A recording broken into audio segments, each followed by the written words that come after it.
After Kunle's rejection, Kemi threw herself into her work and her role as Ayo's mother. She found comfort in her daily routine, dropping Ayo off at school, managing her boutique, and ending each day helping him with his own work. But late at night, when the house was quiet, the loneliness crept in. One evening, after tucking Ayo into bed, Kemi sat on the couch with a cup of tea, staring at her phone. Shadi had sent her a message earlier. Don't let one heartbreak stop you, my friend. You deserve happiness. Kemi sighed and typed back. Thanks, Shadi, I'll try. But in her heart, she wondered if love was even worth trying for anymore. 2 weeks later, at a mutual friend's housewarming party, Kemi found herself face to face with Emeka. He was tall and confident, with a rich laugh that made her smile despite herself. As the party went on, Emeka seemed genuinely interested in getting to know her. So what do you do? He asked, sitting down beside her. I run a boutique, Kemi replied, her voice steady. It's small, but it keeps me busy.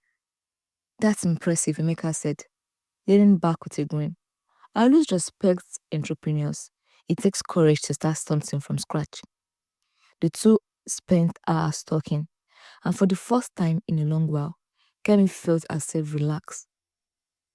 Emeka's charm and ease were a welcome change from the guarded attitudes she had encountered in the past. 2 weeks later, Emeka invited Kemi to dinner with his family. Kemi was nervous but hopeful, seeing it as a step forward in their budding relationship. She dressed simply but elegantly, hoping to make a good impression. At the dinner table, Emeka's parents were polite but reserved.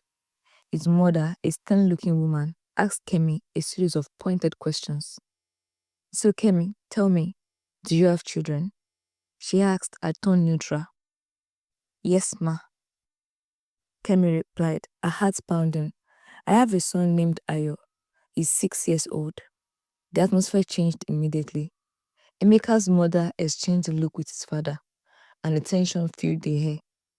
I see, his mother said coolly, setting down her glass. That must be difficult. It's challenging, Kemi admitted, feeling the weight of their judgment. But Ayo is my joy. He's a wonderful boy. Despite her calm demeanor, Kemi could sense the disapproval. Emeka's enthusiasm seemed to wane, and by the end of the evening, Kemi knew things would not end well. 3 days later, Emeka called her. His voice was heavy with regret. Kemi, I care about you, he began. But my family, they don't think I should be with someone who already has a child. I'm sorry. Kemi listened quietly, her chest tightening with pain. I understand, she said softly, though tears stung her eyes. After hanging up, Kemi sat in silence, wondering why society is so quick to judge single mothers. She wasn't irresponsible. She wasn't careless. She was simply a woman trying to do her best. Life carried on as it always did.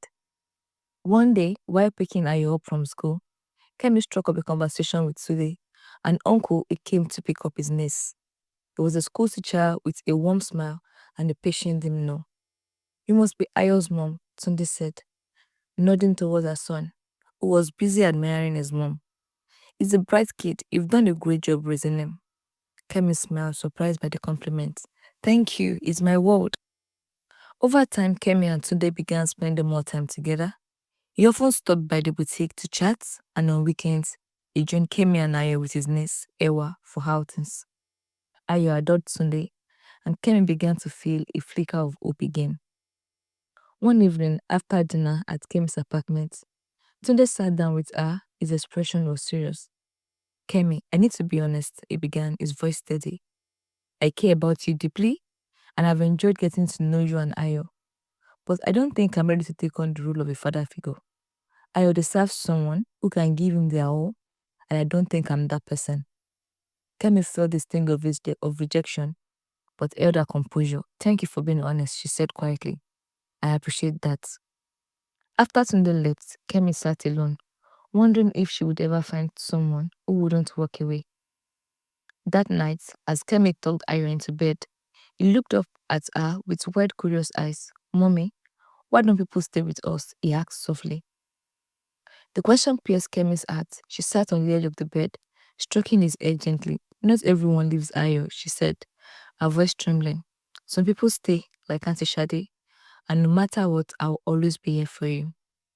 Ayo nodded sleepily, but Kemi lay awake for hours, haunted by his words.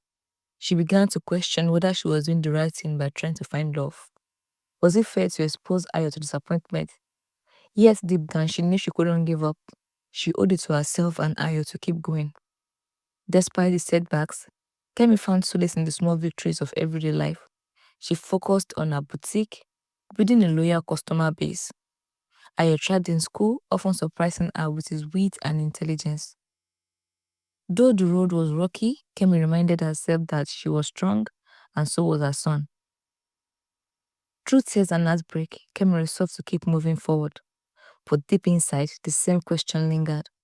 Would she ever find someone who could see her and Ayo as blessings rather than burdens?